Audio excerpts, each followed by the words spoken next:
Pick it up. The white dinner napkin slid down Shannon Petrie's black dress in slow motion and landed on the marble floor between her heels. The entire lobby of the Meridian went silent. Not gradually. Instantly. Conversations died mid-sentence. The live piano music suddenly felt too quiet. Champagne glasses paused halfway to lips as every person in that room turned to look. Rena Choi lowered her hand slowly. Perfect posture. Perfect makeup. Ugly eyes. I'm talking to you. Shannon looked down at the napkin. Then she looked back up at Rena. She did not move. She did not blink. The room felt smaller suddenly. Shannon stepped forward once. Not back. Forward. You just touched me with that? Rena smiled faintly. Relax. It's a napkin, not a weapon. Shannon studied her for one long second. Then, without a word, she bent down and picked the napkin up. Rena's smile widened. Mistake. Because Shannon straightened up calmly, walked directly toward her, dipped the napkin into Rena's champagne glass, and pressed the soaked fabric slowly and deliberately against the front of Rena's silk dress. 3 gasps somewhere to the left. Then absolute silence. Shannon let the napkin drag downward along the silk. Slowly. Deliberately. Then she released it. There. A quiet pause. Now that's solved. The room froze. Rena's face changed in an instant. The graceful composure she had spent years perfecting cracked completely. What replaced it was not anger. It was humiliation. Raw and ugly and public. And humiliation makes people reckless. She grabbed Shannon's wrist hard. Hard enough to stop movement. Hard enough to hurt. What is wrong with you? Do you have any idea who you're talking to? Shannon looked down at the hand gripping her wrist. Then back up at Rena. Her voice came out quiet and cold and precise. I don't know who you are. And right now, I don't care. But if you don't remove your hand from my wrist in the next 3 seconds, you are going to deeply regret not doing it sooner. The air changed. Not dramatically. Dangerously. There is a difference. People began moving aside before they even saw him. Kong Saiwan crossed the lobby in a straight line. No hurry. No wasted movement. His security team stopped several feet behind him without being told. That detail alone made 3 people near the bar set their glasses down. He stopped directly in front of Shannon. His eyes moved once to Rena's hand around her wrist, then up to Rena's face. Let her go. 1 word below a normal speaking volume. The kind of quiet that meant he would not repeat himself. Rena released Shannon immediately. Too late.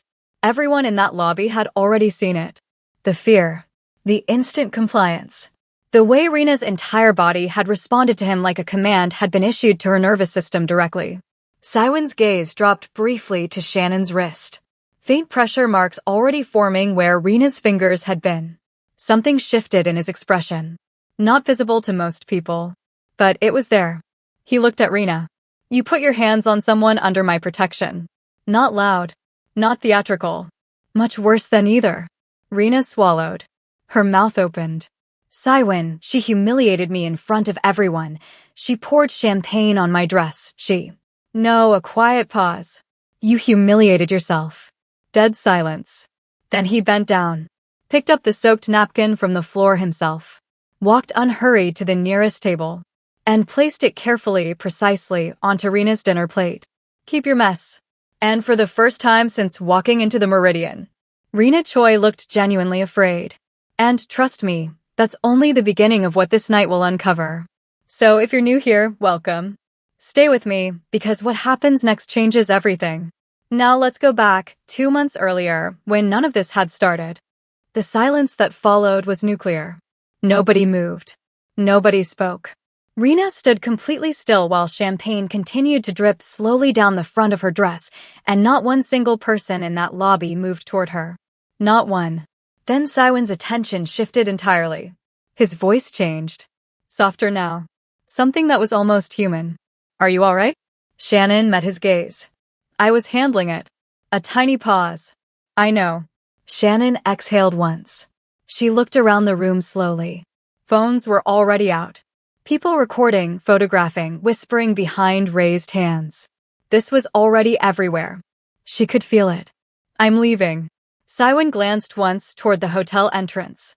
One of his security men moved immediately toward the glass doors where the crowd outside had already thickened. No verbal instruction. No signal. The man simply moved. Your car is surrounded. Saiwen looked back at her.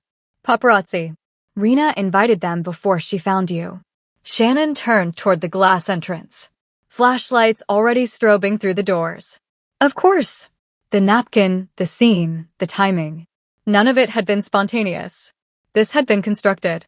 5 minutes, Saiwen said. Let them lose interest first. Shannon looked at him for a moment. Then she nodded once. They moved toward a private elevator at the back of the hotel.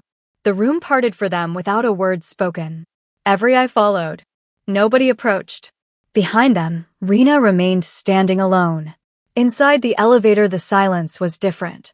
Still charged, but private now. Shannon exhaled fully for the first time since the lobby. She could feel the faint throb in her wrist where Rena's fingers had been. She looked at him. Under your protection? He did not look away. Did that bother you? It sounded dangerous. It was meant to. That landed somewhere she wasn't prepared for. The elevator opened into the underground garage. His car was already waiting, engine running, driver already seated. They moved toward it because her car was blocked, because the paparazzi were circling the entrance, and because both of them understood that this story was already spreading and standing still would only make it worse. Inside the car, the city slid past dark windows in streaks of light. Shannon sat with her hands folded, watching the streets. Then she noticed it. Near his cuff. A small dark stain. Fresh. You're bleeding. He glanced down once. Completely unconcerned, the way someone looks at a minor inconvenience. It reopened. Reopened from what? Small silence. You really don't recognize me. Shannon turned and studied him carefully. Took in his face properly for the first time with nothing else demanding her attention. Something moved at the edge of her memory, but didn't fully form. Should I? Something almost like a smile touched the corner of his mouth. You kept me alive for 11 minutes on the floor of a private club 2 months ago. The images came back in fragments. Blood on marble. Security shouting over each other in 3 languages. Her kneeling beside a man she had never met, pressing both hands hard against a wound while everyone else in the room stood frozen.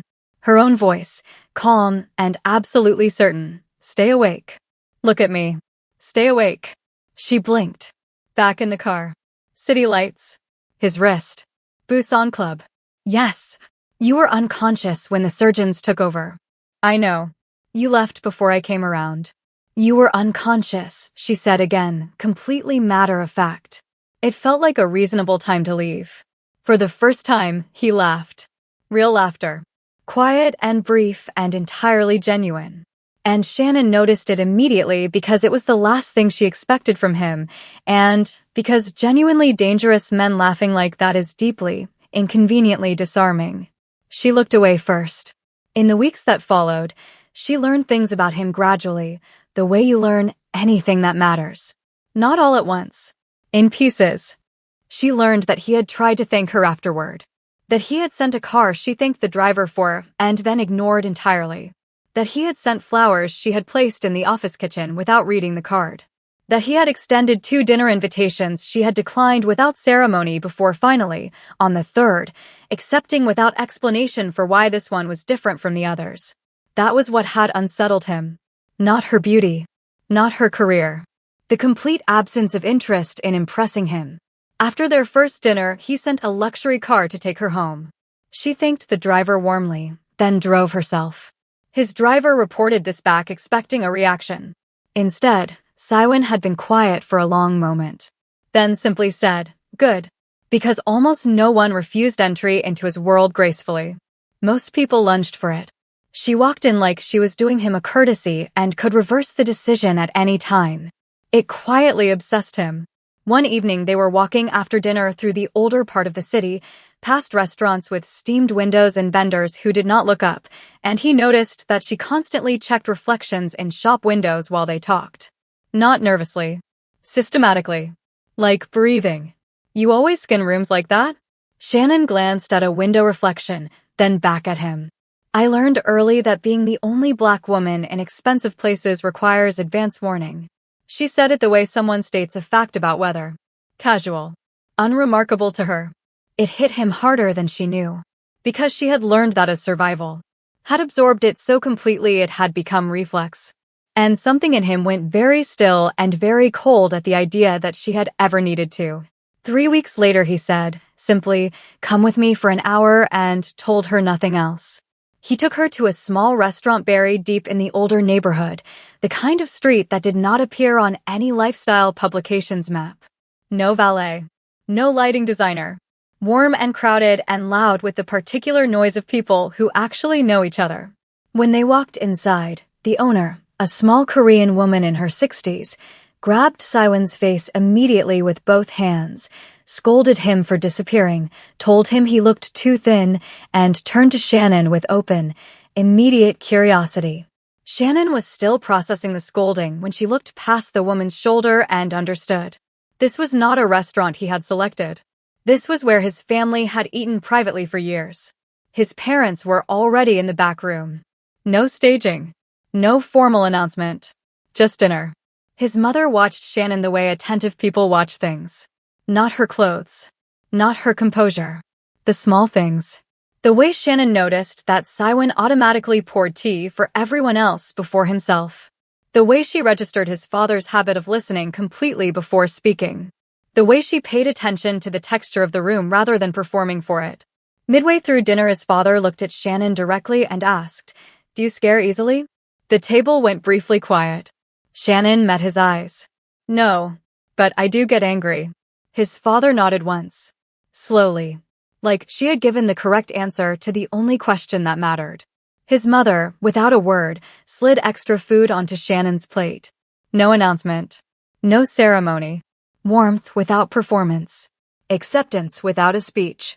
Shannon looked down at the plate and felt something she had not expected to feel in this particular room, in this particular life she had built so carefully and so alone. Safe. Rena Choi had not grown up outside Kang Siwon's world. She had grown up just close enough to it to misunderstand it. Her father had once operated in the lower edge of the Kang family's business network, not as an equal, not as an ally, but as someone who survived because the Kang name once intervened in a collapse that should have ended him. It was never spoken about directly. No formal ties. No open relationship. Just a debt that became part of family history without ever being called a debt. And in Rena's mind, that history had always placed her slightly closer to the Kang world than everyone else in her generation. Not inside it, but not entirely outside it either.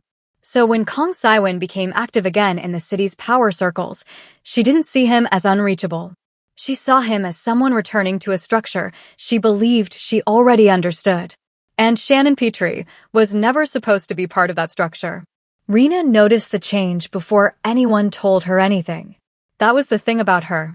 She was perceptive when she wanted to be. And what she noticed was not gossip or rumors. It was Siwon himself. The way he attended events he had previously sent assistants to represent him. The way his schedule, which had been a closed system for years, had begun accommodating things. Small things. Specific things. It unsettled her in a way that mere information never could have. She started asking questions carefully. An old family contact, someone who had navigated the outer edge of Siwon's world for 2 decades, went quiet when she pressed. "You're asking the wrong kind of questions," he said. "I just want to know who she is." That's exactly the wrong kind of question when Siwon is involved. She ignored it. People always said things like that about Siwon. It was part of his mythology. She had grown up around that mythology and had never found it frightening before. She dug further.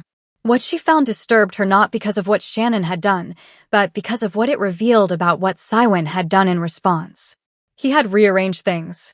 For her.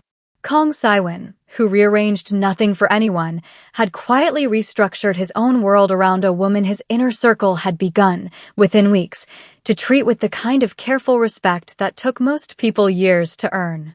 That was when Rena stopped feeling competitive and started feeling afraid. Fear, for a woman like Rena, produced cruelty. She moved carefully at first. Edited photographs, distributed quietly through the right channels. Images designed to imply a specific narrative. That Shannon had purchased her access. That her proximity to wealth was transactional. That everything she presented as earned had actually been bought with something else entirely. The narrative moved quickly because it was designed to. It reached client circles within days. The kind of circles where reputation was the only currency that actually mattered. One of Shannon's largest contracts paused indefinitely. The email was polite and said nothing specific, which was worse than if it had. Paparazzi began appearing outside her office building. Not press.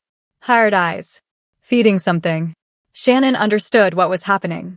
She had seen professional character assassination before. She had simply never been the target. That night she sat alone in her office after her team had gone home. The city pressed against the glass, 30 stories of glittering indifference. Her phone buzzed without stopping. She did not pick it up. She sat completely still and allowed herself, for the first time, to feel the full weight of what was being taken from her. Not money. Not access. Her name. The only thing she had ever owned completely. The thing she had built from nothing, in rooms where she had been the only person who looked like her, without inheritance or connection or any safety net except her own judgment. She was still sitting there when Siwen walked in. No announcement. No knock. He simply appeared in the doorway the way men do when they have decided that doors are a formality that applies to other people. He saw the printed photographs on her desk. He saw her face. And he went completely, terrifyingly still. Who started this? Not a question. A classification. Shannon looked at him. The exhaustion and fury she had been holding in careful containment for 3 days cracked slightly at the edges. Do you know what happens in my industry when people decide you slept your way into rooms? It doesn't matter what's true. It matters what people repeat. And they're repeating this. She looked away. Her voice dropped. My name is the only thing I own completely. I built everything I have on it. Every single piece of it. He did not ask her permission. He did not tell her what he was going to do. He simply crossed the room, looked at the photographs on her desk for a long moment, and then looked at her. Go home. Sleep. Siwen. Go home. She looked at him for a long moment. Then she gathered her coat without another word, because she recognized the particular quality of that stillness and understood that arguing with it would accomplish nothing. What Siwen did next, he did surgically. Rena's power had always lived in her image. She ran a luxury women's leadership foundation. Elegant branding, aspirational messaging, empowerment rhetoric delivered in rooms full of women who paid generously to be in proximity to her particular performance of grace and feminism. It was her identity. Her platform. Her carefully maintained mythology. But she had made one catastrophic miscalculation. She had assumed nobody had recorded the full napkin incident at the Meridian. Several people had. Multiple angles. And the footage was comprehensive. It showed everything in sequence. Rena's hand flicking the napkin, the deliberate nature of it, the escalation to grabbing Shannon's wrist, Shannon's composure throughout, and Siwen's response. Siwen did not release the footage himself. That was the intelligence of it. Instead, he sent it privately to a single person. A female investigative journalist with a substantial platform and a well-documented history of exposing performative elite activism. He sent it with no instruction, no request, no accompanying message. He simply gave her the match and stepped back. Within 2 days, the internet dismantled Rena Choi with a thoroughness that no public statement or legal threat could have achieved. The footage ran beside clips from her own speeches. Side by side, Rena at a podium speaking about dignity and women supporting women, and Rena in a hotel lobby deliberately humiliating a black woman before grabbing her wrist. Her own audience turned on her first. That was the part that could not be repaired. Not critics. Not outsiders. The women who had paid for her retreats and shared her speeches and held her up as a standard. The word performative appeared in every language simultaneously. Elitist. Racist. Fake. The comments accumulated faster than any team could manage. Shannon said nothing publicly. She did not post. Did not respond. Did not acknowledge any of it. That silence destroyed Rena more completely than anything else could have. Because it denied her the conflict she needed to reframe the story. Without Shannon's reaction, there was nothing to debate. There was only the footage, playing endlessly, and Rena's own words playing beside it. Then the summit began to collapse. Rena had spent 3 years building an international women's leadership summit. It was her pinnacle. Magazine coverage confirmed. Sponsors secured. Keynote speakers announced publicly. The crowning achievement of the image she had constructed.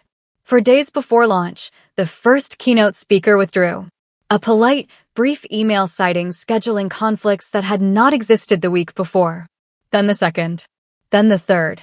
Not because anyone threatened them. Because association with Rena's name now created a problem for their own brands, and self-preservation moves faster than loyalty in professional circles. Sponsors began hedging. Media tone shifted from anticipation to careful distance. Attendance figures, which had been strong a week earlier, dropped visibly as people found reasons not to come. Rena made the decision to continue anyway. The decision of someone who has not yet fully accepted that the ground under them is gone. Rena still believed she could hold the room together with presence alone. She arrived at the private pre-summit networking event like she always had, no invitation checks, no questions, just access. But this time, the entrance felt different. Her name was checked once. Then again. The polite smile didn't change, but it cooled. "I'm sorry, Ms. Choi, you're not on the list." Rena frowned. "That's not possible." "It's been confirmed." Behind her, people were being let in without issue. She turned slightly, expecting correction. None came. Then the doors behind her opened. Shannon Petrie stepped out briefly, phone in hand. Their eyes met. Rena froze. Shannon glanced at the list, then back at her, calm, almost curious. "You're early," she said. Rena stiffened. "What is this?" Shannon leaned in slightly, voice low. "This room isn't yours anymore. You just didn't get the memo." She turned and walked back inside. The doors closed. Rena remained outside. For the first time, not in control. The morning of the summit, she stood backstage and told herself it would be fine. That the cameras would come. That her presence would recover it. That she had survived difficult press cycles before, and this was no different. She walked onto the stage smiling with a full professional precision. Half the seats were empty. She began speaking. Her voice stayed steady.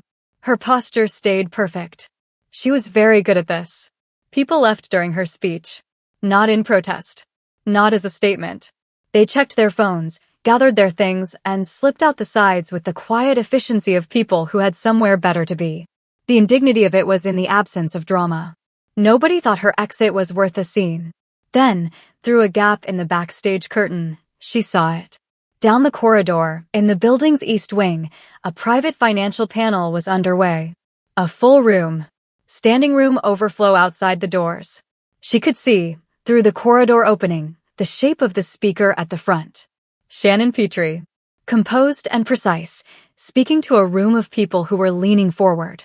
No confrontation. No acknowledgement. No moment where their eyes met and something cinematic happened. Just the contrast. Undeniable and quiet and permanent. One woman's public collapse happening 30 meters from another woman's quiet ascent. And Shannon did not know Rena was watching. Shannon simply stood in that room and did what she had always done, and that was enough to make the point more completely than any choreographed confrontation could have. Rena understood, standing in the shadow of a curtain with an emptying auditorium behind her, that she had lost long before tonight. That she had lost the moment she decided Shannon Petrie was something that could be removed. Late that night, Siwen took Shannon somewhere she had not been before. A penthouse floor. Empty. Under renovation. No furniture. No finishing work on the walls. Just bare concrete and floor-to-ceiling windows on 3 sides, and the entire city spread out below like something enormous breathing slowly. Shannon walked in slowly and looked around. "What is this?" "Yours." She turned sharply. "Excuse me." He walked toward the windows. His hands were in his pockets. His voice was entirely certain in the way of someone who has thought about something for a long time and is done thinking. "You redesign financial futures for other people's families. I wanted someone to design one for you." Shannon looked around again. More slowly this time. And as she looked, she began to notice things. The lighting layouts marked on the concrete floor corresponded exactly to something she had described once, casually, during a conversation she had been certain he was not fully listening to. The shelving configuration sketched along one wall matched the specific depth she had mentioned, offhandedly, when they had passed a bookshop and she had complained that no shelving was ever built for the actual dimensions of art books. A corner workspace positioned to catch sunrise exactly the way she had described preferring to work. Materials she had touched absently in stores without comment, weeks apart, now referenced in the finished selections marked on the walls. He had remembered all of it. Every small, unconsidered thing she had said while thinking about something else. That hit her somewhere a grand gesture never could have reached. She stood very still for a moment. Then, stay. His voice. Simple and direct and carrying the full weight of a man who has decided something. She looked at him. That sounds permanent. That's because it is. The city moved 30 floors below them, indifferent and endless. You destroyed her, Shannon said quietly. Sywin was quiet for a moment. No, I removed the mask. Everyone else destroyed her after that. Shannon looked at him. And if I had asked you not to? He answered without hesitation, and his honesty was complete. I would have listened. A pause. I just wouldn't have agreed. Shannon laughed. It surprised her. Not a polite sound. A real one, warm and sudden, the kind that comes from being entirely caught off guard by something true. She looked around the bare room one more time. Then she noticed a folded napkin sitting beside takeout containers someone had left near the windows. She walked to it, picked it up, looked at it for a long moment, then at him. You know, she said, a slight smile at the corner of her mouth. This whole thing started with one of these. Sywin looked at her across the empty room. And for the first time the whole evening, he smiled fully. Not the small controlled expression he used in public. Something real and unhurried. No, he said softly. It started when you refused to bow. The city pulsed below them. And Shannon set the napkin down, walked toward him. Shannon stood beside him at the window, the city glowing beneath them like proof of everything she had survived to reach this moment. If you made it to the end, you already know this wasn't just a story about revenge. It was about what happens when the wrong person underestimates the right one. Now I need your opinion. Did Sywin go too far, or was it exactly what Rena brought on herself? And if you want more stories like this, subscribe, because the next one might be even more dangerous than this.